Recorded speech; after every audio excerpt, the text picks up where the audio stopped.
One for the footsteps, two for the rain, three for the voices coming home again.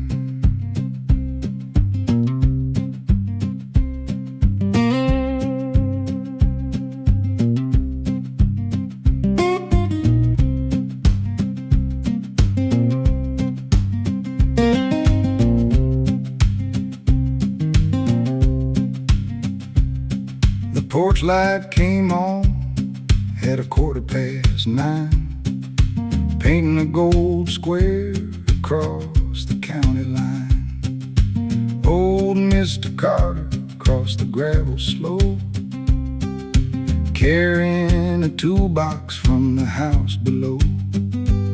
He never knocked hard, just tapped twice on wood, like a man who had learned when a question was good. I watched from the curtain, pencil in hand, marking every traveler the light could understand. The porch light keeps count, it knows who comes around. It counts every favor, every promise going down. The porch light keeps count, though nobody hears a sound. When the town forgets your name, that little light still writes it down. The 10 came Miss Lottie with a basket of bread, said the baker had plenty, so she shared what he spread. At 11, young Wesley brought a broken chair, said his mother was tired and needed one there. He left with a hammer and a handful of nails, and a warning that pride makes a poor set of rails. By midnight the steps held 3 pairs of shoes, each one telling a story that nobody knew. One favor for the widow, 2 boards for the school, 3 meals for the family that never asked for food.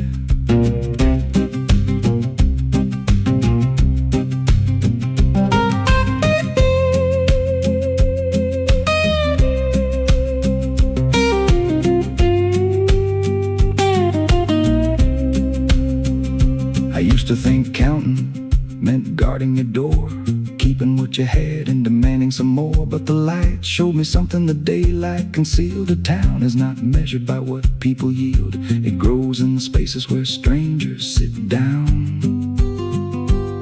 In the hands that repair what is breaking around. The porch light keeps count, it knows who comes around.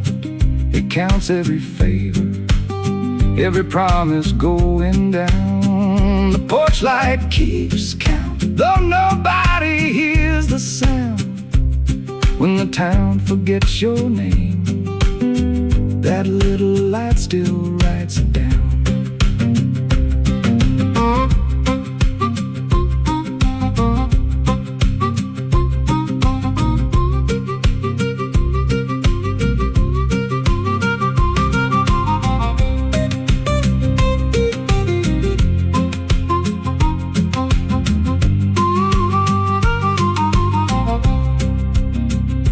Sunrise, I climbed up the porch with a chair, found a loose wire trembling above the stair. I fixed it with care, then I left it aglow for the next tired traveler with nowhere to go. Now every night when the dark settles in, I hear that old rhythm beneath the wind. No ledger, no bell, no courthouse account, just a small yellow light that remembers the count. The porch light keeps count, it knows who comes around. It counts every favor, every promise going down. The porch light keeps count, though nobody hears the sound. When the town forgets your name, that little light still writes it down.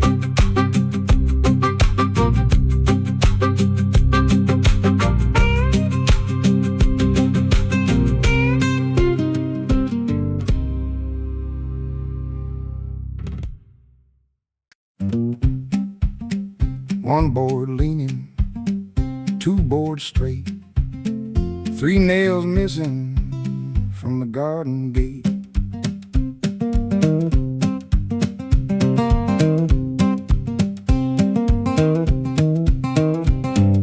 I came down early with my hammer in hand, the sun barely showing over Miller's land. The schoolhouse porch had a crooked frame, a loose front step, and a window without glass. I counted the boards, I measured the floor, found three nails missing and a little bit more. Somebody had borrowed what the town had bought, then left the job waiting in the morning hot. Mrs. Green stood beside the old oak tree, holding a bundle wrapped in a flour sack neatly. She said, "Don't blame Wesley, he was only doing what a hungry family sometimes has to do." Her roof had a gap where the rain came through. Her youngest slept beneath a blanket of blue. Those three little nails were holding her wall while our schoolhouse waited for somebody to call. Three nails short, but the whole roof knows. A small thing missing is the way trouble grows. Three nails short and a promise bent. You can't build a town on what was never lent. I walked to the shed where the spare tools lay, found Wesley sitting at the edge of the hay. He held those nails in the palm of his hand, looking smaller than the shadow beneath where he sat. He said, "I meant to bring them back before dawn, but my mother's roof would not keep the weather gone. I knew they'd belong to the schoolhouse wall, but I thought one family could not matter at all."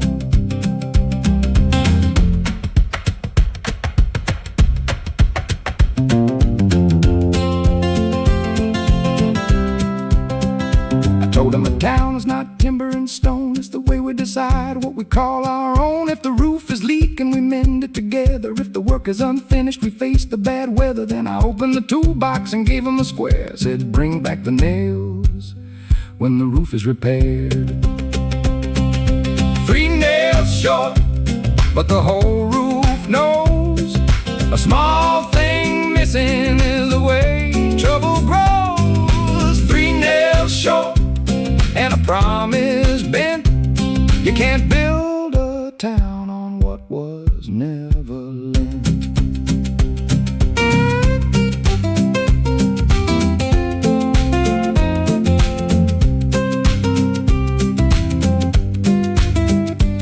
By noon, Mrs. Green had a roof that was tight, and Wesley came walking with the nails wrapped right. We fixed that schoolhouse before the bell, every board fitting better than the first one fell. When the children arrived, they ran through the door, never knowing what the missing nails were for. But I saw Wesley smile when the teacher called, because three small pieces had helped raise the wall.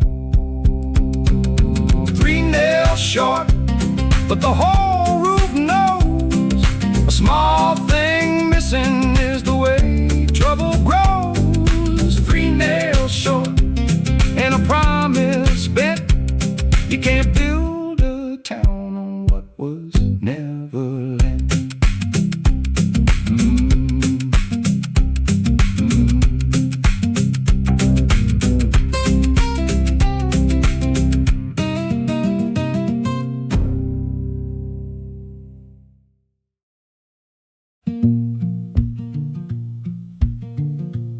Mrs. Bell never raised her voice. She only remembered what people forgot.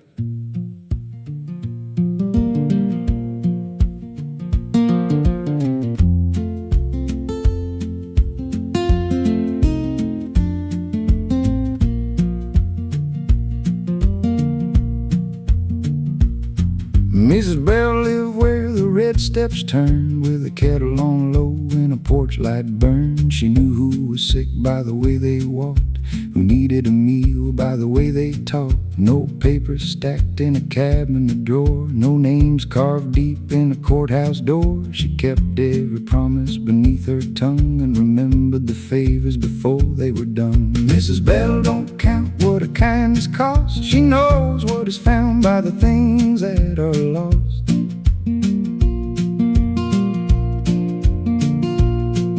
Mrs. Bell don't ask when the payment is due. She leaves one chair open for someone like you.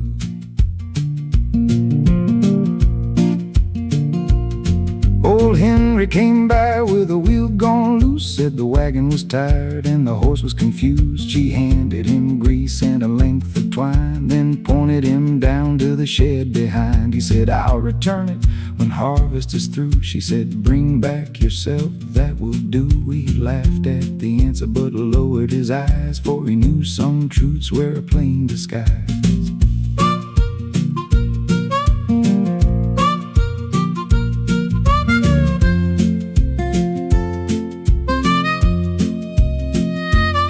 A young girl arrived with a letter in hand, could barely make sense of the government's plans. Mrs. Bell read it twice beside the stove, explained every line in a patient tone. The girl said, I'm sorry to trouble your day. Mrs. Bell answered, trouble already knows the way. It walks through the door without asking your name. You don't owe me silence for helping you stay. Mrs. Bell don't count what a kindness costs. She knows what is found by the things that are lost. Mrs. Bell don't ask when the payment is due. She leaves one chair open for someone like you.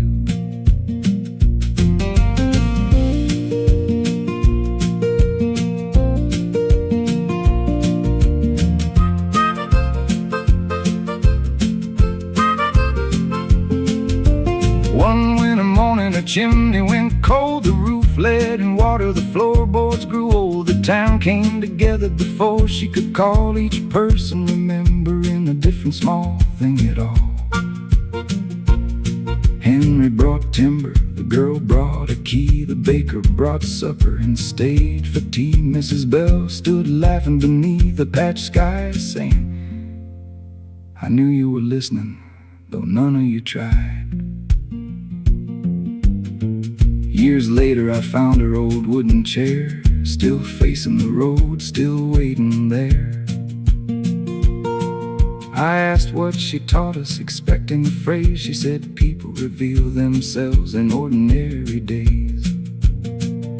A hand can be open without making a show. A word can be honest and still let you go. If you wanna know what a good life means, watch what remains when nobody sees.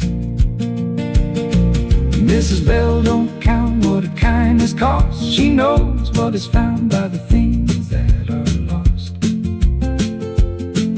Mrs. Bell don't ask when the payment is due. She leaves one chair open for someone like you.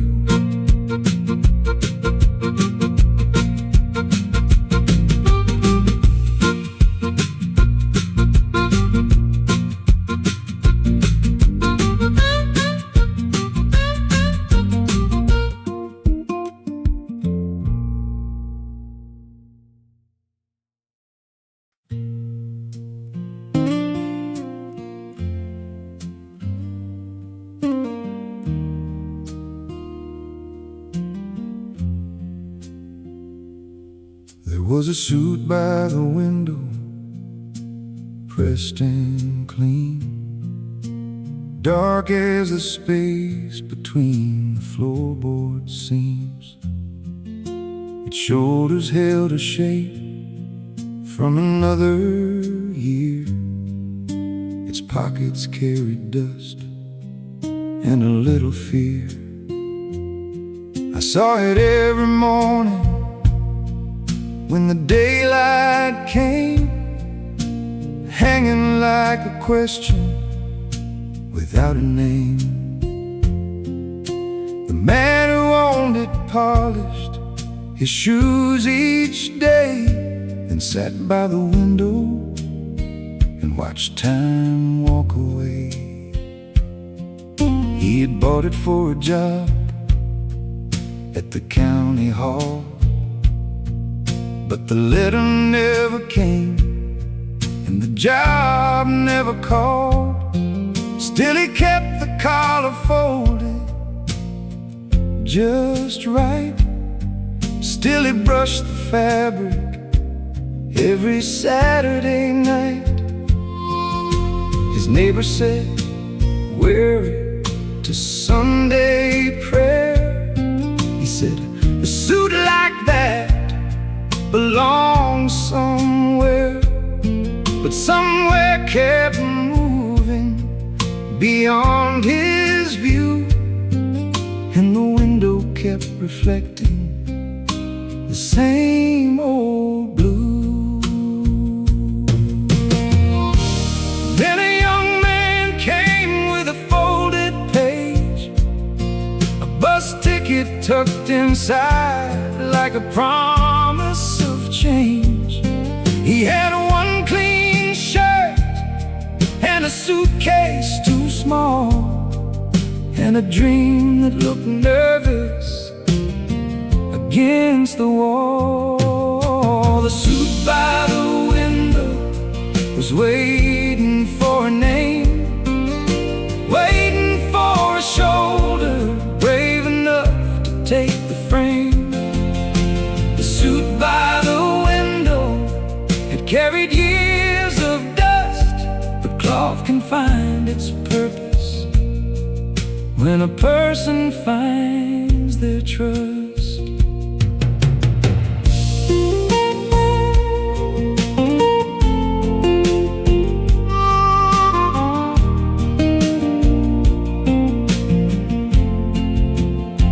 The old man opened the closet and took it down slow, and measured the young man from the collar to the toe.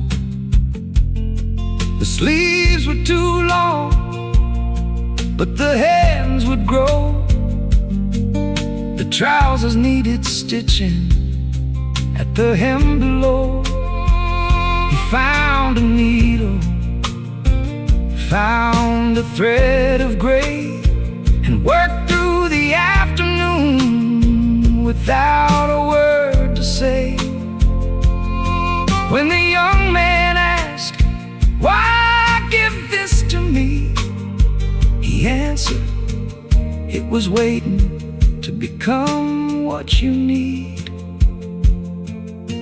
The bus left Monday just after 8, carrying a man toward a different gate. At the station, the old man straightened his tie, then waved from the curb as the wheels rolled by. The suit looked brighter beneath the morning sun, like a promise finally learning how to run. And back at the house where the empty hook stood, the window looked wider than it ever could.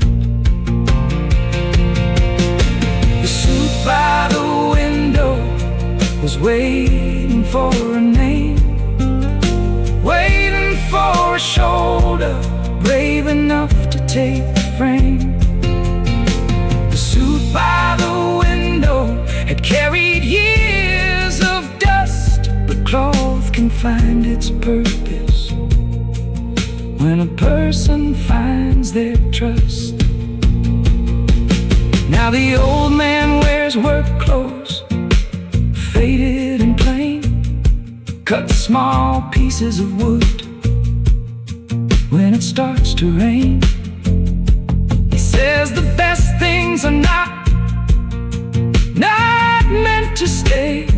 They gather their meaning by being given away. And every Sunday when the church doors swing, he hears a young voice rise and confidently sing. No suit by the window, no question on the wall, just an empty hook proving something changed after all. The suit by the window was waiting for a name, waiting for a shoulder brave enough to take the frame. The suit by the window had carried years of dust, but cloth can find its purpose when a person finds their trust.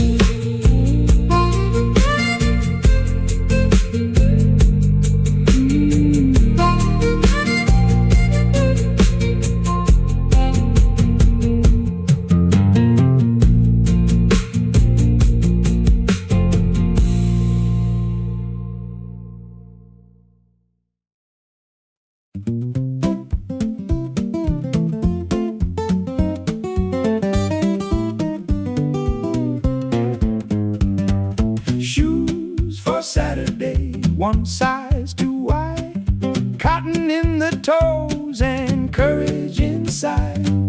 Shoes for Saturday, polished up bright. They carried a quiet boy into the light.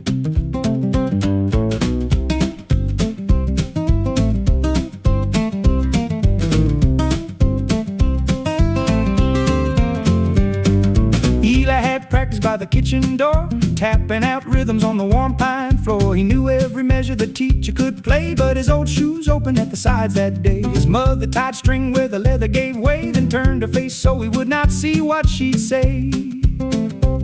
The schoolhouse recital began after 3, and Eli had promised he would lead in the key.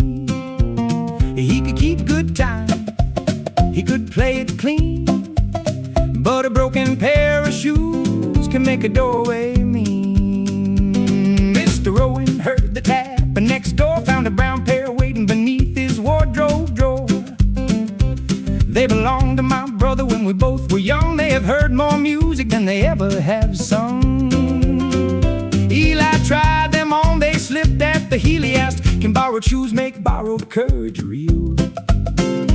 Mr. Owen laughed and handed him thread. Shoes only follow where the feet choose to tread. Shoes for Saturday, one size too wide, cotton in the toes and courage inside. Shoes for Saturday, polished up bright. They carried a quiet boy into the light. Can you hear that bass coming through the floor? Can you hold that time? Give me one count more. Do the shoes make the man? No, the walking will. Then step to the front and let the room stand still.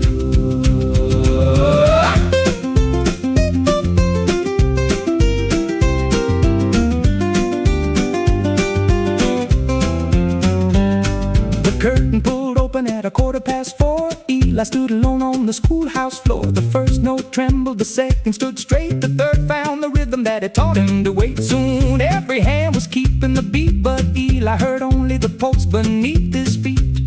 The shoes moved loosely, yet the music stayed tight, and the quietest boy held the loudest room right. When the final chord settled, he bowed his head, then carried the shoes home wrapped beneath his bedspread. Mr. Owen said, keep them, they know where to go. Eli shook his head and answered him slow, another child may need them before I do. Leave some cotton beside them and a little courage too. Shoes for Saturday, one size too wide, cotton in the toes and courage inside. Shoes for Saturday, polished up bright. They carried a quiet boy into the light. Next Saturday morning, beneath Rowan's door, the shoes waited ready for one walker more.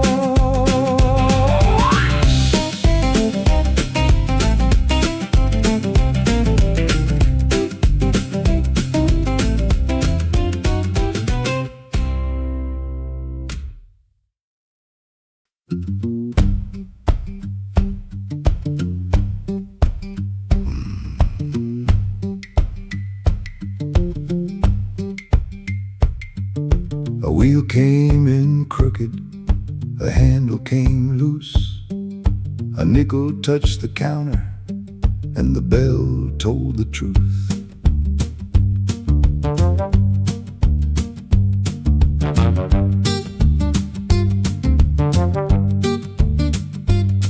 Mr. Vale kept a workshop beside the railway bend, where a broken household object could become useful again. He tightened every hinge and straightened every frame, never asked who owned it, never questioned why they came. A nickel was the payment, no matter what he mended. A clock that lost its patience, or a chair whose balance ended when the coin struck the counter. A little brass tongue rang, and everybody waiting knew another job began. Nickel on the counter, let the small bell sound. Something that was useless has another way around. Nickel on the counter, hear the bright note say, what looks finished in the morning may be working by midday.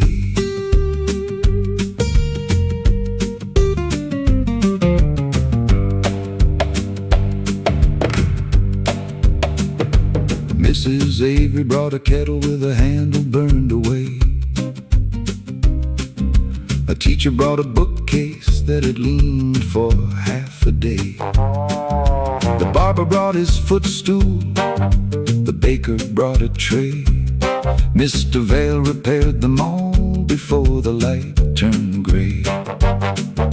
He placed each nickel carefully inside a wooden tin, then swept the floor in circles when the evening settled in. No customer had ever seen him spend a single one, though 40 years of ringing meant the box should weigh a ton. Folks said he was saving for a larger place. Some said he distrusted banks. Nobody asked him directly. A mystery grows cheaply when a town supplies the blanks. One Tuesday, little Clara brought a music box inside. Its painted dancer motionless, its winding key denied. She searched through both the pockets, then placed an empty hand upon the worn-out counter where the paying people stand. My father gave it to me. I have no coin today. Mr. Vale turned the tiny key and quietly said, "Stay." He worked until the melody came trembling through the room, then reached beneath the counter and revealed the nickel's use. The wooden tin held labels for every house in town. One nickel for each neighbor whenever hardship came around. Coal for Mrs. Avery, books for Clara's class, medicine for the barber when the winter would not pass. The bell had never celebrated money being paid. It marked how many chances ordinary hands had made. Nickel on the counter, let the small bell sound. Something that was useless has another way around. Nickel on the counter, hear the bright note say, what looks finished in the morning may be working by midday.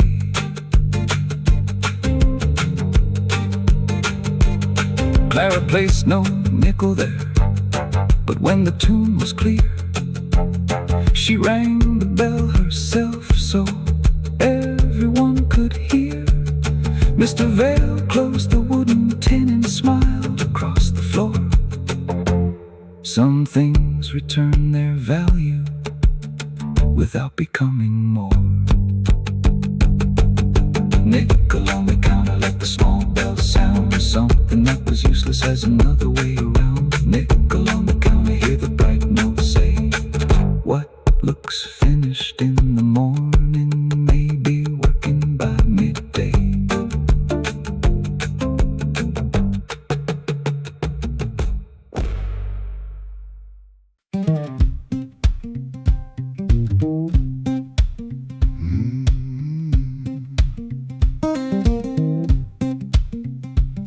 Mr. Turner opened up at 6:30. Swept the wooden floor with 3 practiced flicks. Raised the canvas shade, set the apples in rows. Placed flour by the window where the cool air blows. But behind the counter, where the tall jars stood, he kept one empty shelf made of pale pine wood. No number on the corner, no chalk upon the face, just a handwritten card saying take what finds a place on the shelf with no price. Nothing came for free. You paid with what you carried, not with currency. On the shelf with no price. Every hand could choose what it had enough to offer, what it could afford to lose. Miss Ada left 6 biscuits wrapped in cloth, then chose a bar of soap and slowly wandered off. A farmer brought tomatoes with the crooked summer shapes and carried home a needle and 2 rolls of tape. A carpenter left shavings for the winter stove. A teacher offered lessons in the words that people wrote. Mr. Turner watched the traffic with a satisfied grin until a tired woman entered but refused to step in. He said, take what you need, that is why the shelf is here. She said, I brought nothing that your customers would cheer. He pointed toward the card, but she shook her head. I can mend torn pockets, I can braid strong thread. Don't call me helpless because my purse is light. Give my hands a place here, and the bargain will be right. Not every empty pocket is an empty pair of hands. Not every gift is kindness if it never understands. A person does not lose their worth when money disappears. Sometimes pride is dignity that learned to guard its years.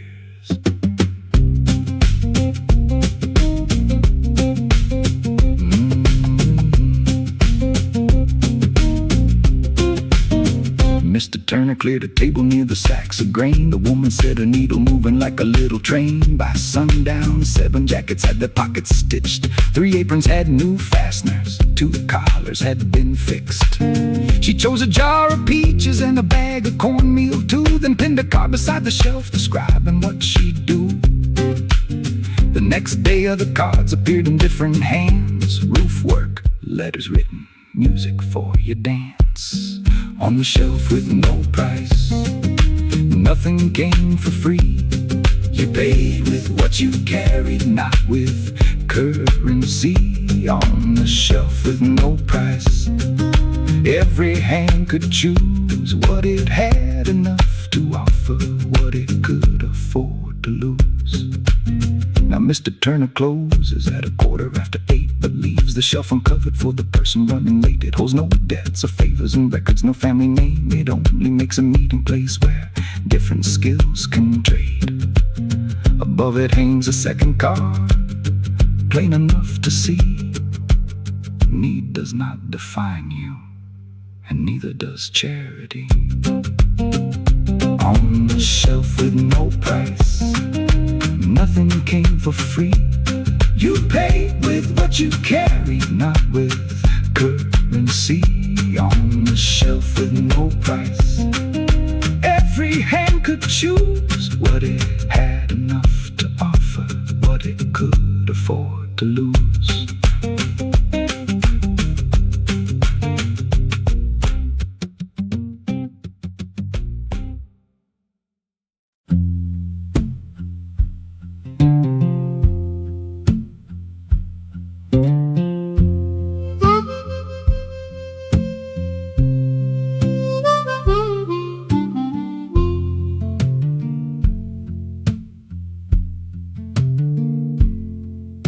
The kettle sat waiting on a cold iron ring, but an empty metal belly has no reason to sing.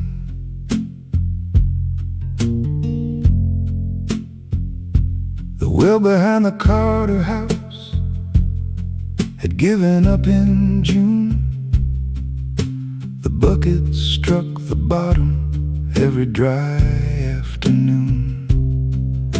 Across the narrow fence, the Wilson barrel stood, catching every drop that reached the patched roof wood. Those families had not spoken Since a boundary stone was moved, each certain of a history that neither one had proved. But thirst makes old arguments smaller than they seem, when a cup upon the table holds the shape of an empty stream. Put the rainwater in the kettle, let the kettle sing. A cup divided fairly can become a larger thing. Young Ruth cart across the yard within an emerald cup, found Mr. Wilson counting what the barrel had gathered up. She said, "My mother needs enough to soften beans tonight." He looked toward the boundary and kept his answer tight. That stone was moved by carter hands before your father's day. Ruth held the empty cup, but did not turn away. "I never touched your boundary. My mother needs a drink. If children inherit every quarrel, no family gets to think." Put the rainwater in the kettle, let the kettle sing. A cup divided fairly can become a larger thing. Mr. Wilson remembered Ruth when she was only 4, drawing crooked animals in chalk beside his door. He remembered Carter helping when his wagon lost a wheel, before one buried piece of rock taught both their homes to feel that pride was more important than the people living near, and silence was a fence that grew another board each year. He filled a cup, then filled a second jar, carried both across the strip that had kept the houses far. Mrs. Carter placed the kettle on the iron ring, while neither old or neighbor knew what words they ought to bring. The first steam rose between them, plain and white and small. No judge declared a winner, no one moved the wall. They drank from different cups beneath the same roof shade, and listened to the ordinary sound the boiling water made.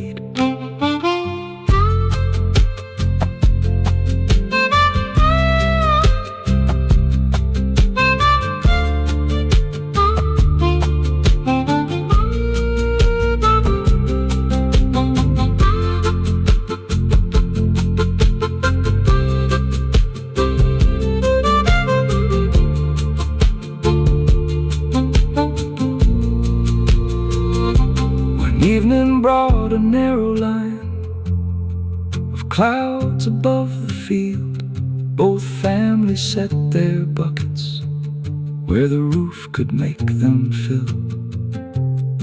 They placed the boundary stone exactly where it lay, then built a shared rain barrel halfway either way. It did not end the history or prove whose word was true, but it gave tomorrow something yesterday could never do. Put the rainwater in the kettle, let the kettle sing. A cup divided fairly can become larger thing. The kettle sat cooling on a warm iron ring, and two doors stayed open after it had ceased to sing.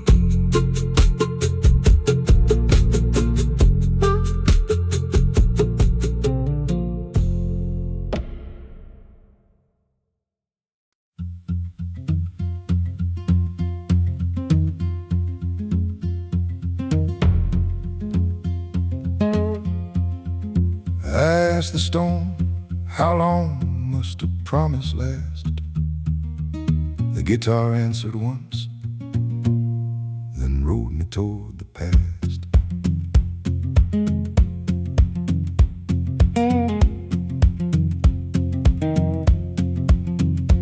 My father worked the mill from the age of 17, kept flour on the tables and the turning gears clean. When fever took his strength and his working days were done, he placed the mill key in the hand of his eldest son. He said, keep this wheel moving, our family gave its name. I mistook an old instruction for an everlasting claim. So every dawn I opened up, and every dusk I stayed, while the life I might have chosen gathered dust beside the grain. Round goes the stone, straight runs the track. A promise moves forward, but memory pulls it back. I spoke to that millstone when nobody was near.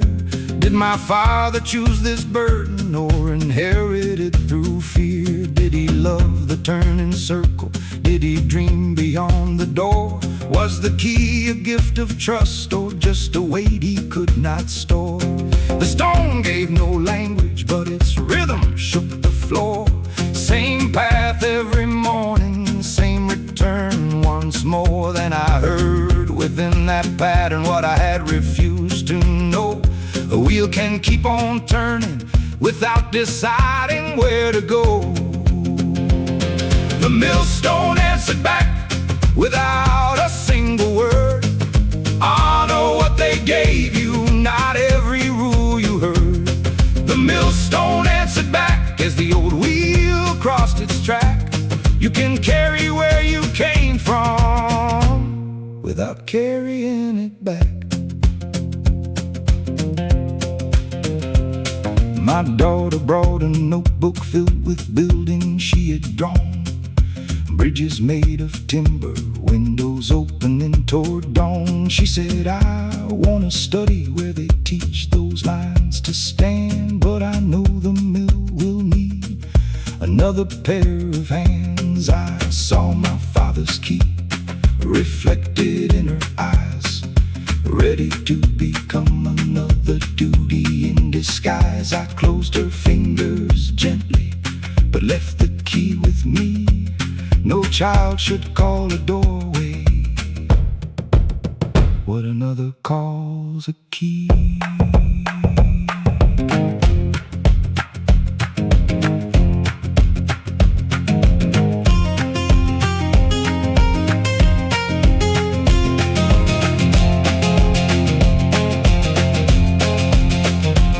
I sold the mill to workers who had kept it running true, split the ownership fairly among the steady crew.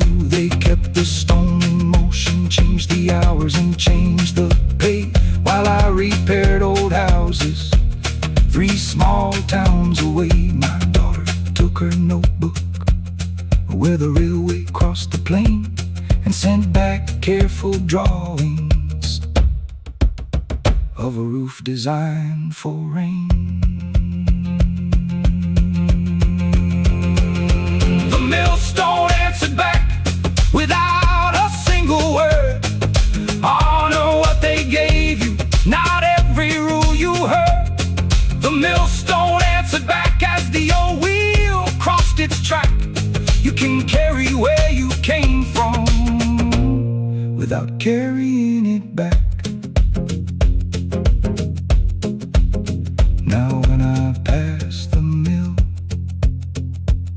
I hear the old stone run.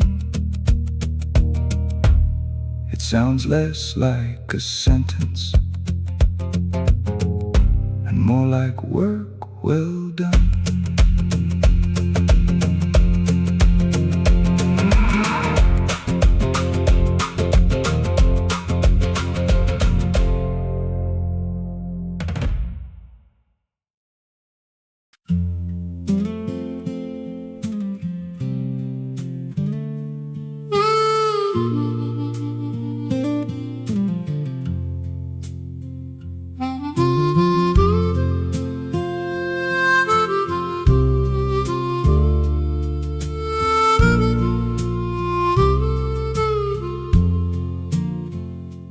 One for the footsteps, two for the rain, three for the voices I may not hear again. I took the lantern down from its rusted iron hook, wiped the glass with the corner of an old receipt book. The porch had held 1,000 ordinary days, tools returned at sunrise, bread left in the shade. Children had measured their height against the post. Neighbors brought chairs when the house needed them most. Now boxes fill the hallway, each marked with a room. And an empty wagon waited in the afternoon. I thought leaving would sound like a closing wooden door, like footsteps growing distant from a familiar floor. But Mrs. Bell came carrying a kettle wrapped in cloth, and Eli brought the shoes he had polished the dust off. Mr. Vale arrived with that little workshop bell. Ruth brought rainwater from the shared community well. They filled the porch together without making a plan, each holding one reminder of where the story began. I said this house kept all of us beneath one roof of light. Mrs. Bell said no, the people kept it bright. When the lantern went quiet, the gathering remained. No flame owns the kindness that was given in its name. When the lantern went quiet, every doorway understood a house can hold a neighborhood, but walls don't make it good. We carried out the table where the bargains had been made, the chair that held a stranger, the tools that had been shared. Nobody claimed the objects or asked what each was worth. They chose where each could travel and began another work. The table went to the schoolhouse, the chair beside the store. The tools went to young Wesley, who repaired the schoolhouse door. The lantern went with Clara to the workshop by the bend, so anyone arriving late could see where help began.